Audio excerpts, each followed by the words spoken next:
1 Samuel 14. I read from the Institute for Scripture Research, the ISR, because it takes a direct translation from Hebrew to English, Greek to English, and Aramaic to English. Yah is the Elohim of the heavens and the earth, the first and the last and the only. He is a very jealous El. He's so jealous that he doesn't even want the names of idols or mighty ones to come to our lips. And the letter J is about 600 years old, and Yehoshua, his son, died on a stake for the sins of all of humanity more than 2,000 years ago. And Yehoshua, when translated directly from Hebrew to English, is Joshua. 1 Samuel 14. And it came to be one day that Jonathan, son of Shaul, said to the young man who bore his armor, "Come and let us go over to the outpost of the Philistines, which is on the other side." But he did not inform his father, and Shaul remained at the outskirts of Gibeah under the pomegranate tree at Migron, M-I-G with a line on top of it, R-O-N, and the people who were with him were about 600 men, and Ahiah, A-H with a dot, I-Y-A-H, son of Ahitub, A-H with a dot, I-T-U-B with a line underneath of it, Ichabod's brother, son of Pinehas, son of Eli, the priest of Yah in Shiloh, was wearing a shoulder garment, and the people did not know that Jonathan had gone. And between the passes by which Jonathan sought to go over to the outpost of the Philistines, there was an edge of a rock on one side and an edge of a rock on the other side, and the name of one was Botsets, B-O-T-S-E with a half a check mark, T-S, and the name of the other Seneh, S-E-N-E-H.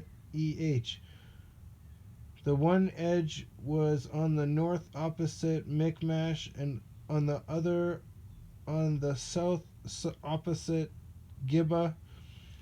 And Jonathan said to the young man who bore his armor, "Come and let us go over to the outposts of these uncircumcised, if so be Yah does work for us, for there is no hindrance for Yah to save by many or by few." And his armor-bearer said to him, "Do all that is in your heart, incline yourself. See, I am with you according to your heart." And Jonathan said, "See, we are passing over to the men, and show ourselves to them. If they say this to us, 'Wait until we come to you,' then we shall stand still in our place and not go up to them. But if they say this, 'Come up to us,' then we shall go up, for Yah has given them into our hand, and this is the sign to us." And both of them disclosed themselves to the outpost of the Philistines, and the Philistines said, "See, the Hebrews are coming out of the holes where they have hidden." And the men of the outpost called to Jonathan and his armor bearer and said, "Come up to us and let us teach you a lesson." Oh, that's so cute. And then Jonathan said to his armor bearer, "Come up after me, before Yah has given them. Come up after me, for Yah has given them into the hand of Israel." And Jonathan climbed up on his hands and knees, with his arm bearer after him, and they fell before Jonathan, and his armor bearer was putting them to death behind him. And that first smiting which Jonathan and his armor bearer struck was about 20 men and about half an acre of land. And there was trembling in the camp, in the field, and among all the people. The outposts and the raiders also trembled, and the ground shook, and it became a trembling of Elohim. And the watchmen of Shaul in Gibeah of Benjamin looked and saw the crowd melting away, and they went here and there. And Shaul said to the people who were with him, "Please inspect and see who has gone from us."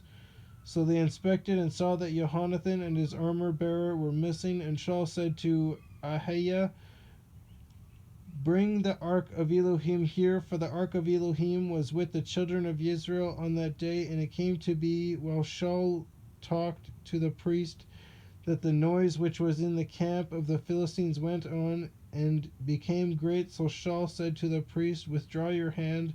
And Shaul was called, and all the people who were with him, and they went to the battle, and see, every man's sword was against his neighbor, a very great confusion. And the Hebrews who were with the Philistines before that time, who went up with them into the camp, turned around, they too, to be with Israel, who were with Shaul and Jonathan. So they got the Yah confused them so badly that they were killing each other. Instead of attacking Israel, they were just killing each other. Kind of like the Bloods and the Crips before the Bloods and the Crips, they were started because the Black Panthers were intervened by the FBI because they were trying to stop Nixon and all his acts of treason, and the FBI backed up Nixon. And in fact, Nixon's administration is the same administration today.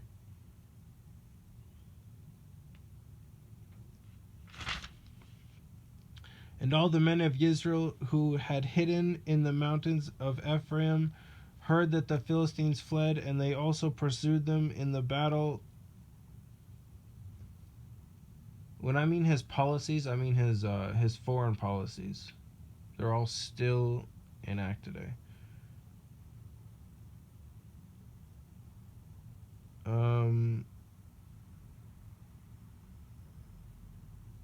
And all the men of Israel who had hidden in the mountains of Ephraim heard that the Philistines fled, and they also pursued them in the battle. Thus Yah saved Israel that day, and the battle passed over to Beth Awen, Awen, and the men of Israel were distressed that day, for Shaul had placed the people under oath, saying, "Cursed be the man who eats food until evening, and I have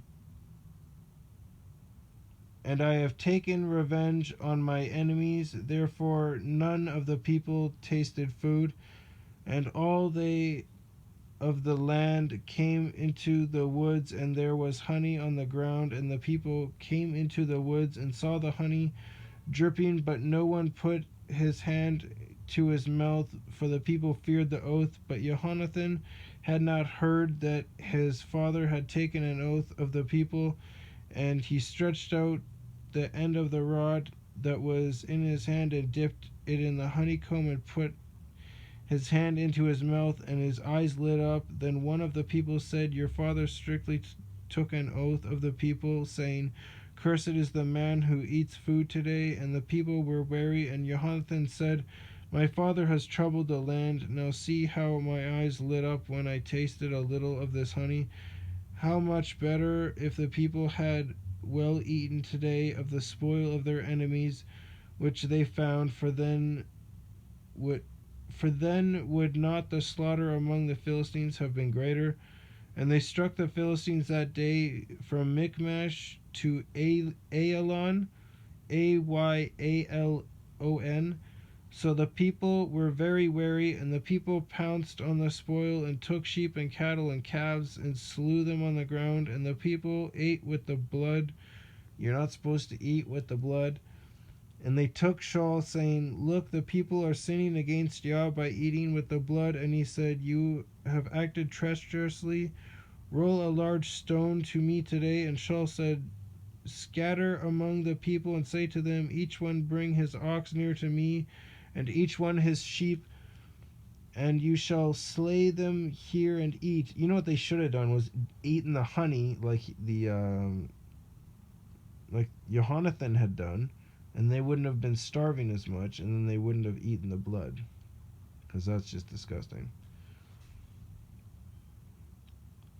"And do not sin against Yah by eating with the blood." So every one of the people brought his ox with him that night and slew it there. And Shaul built a slaughter place to Yah. It was the first slaughter place he built to Yah. And Shaul said, "Let us go down after the Philistines by night and plunder them until the morning light, and not leave a man of them." And they said, "Do whatever seems good to you." But the priest said, "Let us draw near to Elohim here." And Shaul asked of Elohim, "Should I go down after the Philistines? do you give them into the hand of Israel? But he did not answer him that day. And Shaul said, Come over here, all you chiefs of the people, and know and see what this sin was today. For as Yah lives, who saves Israel, though it be in Jonathan my son, he shall certainly die. But not one among all the people answered him. And he said to all Israel, You be on one side, and my son Jonathan, and I be on the other side. And the people said to Shaul, Do what seems good to you. Then Shaul said to Yah Elohim of Israel, Give a perfect lot. And Shaul and Jonathan were taken, but the people escaped. And Shaul said, Cast lots between my son Jonathan and me. And Jonathan was taken. Shaul then said to Jonathan, Explain to me what you have done.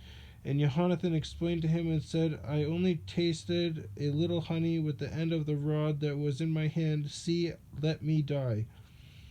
And Shaul answered, Elohim, do so, and more also, for you shall certainly die, Jonathan.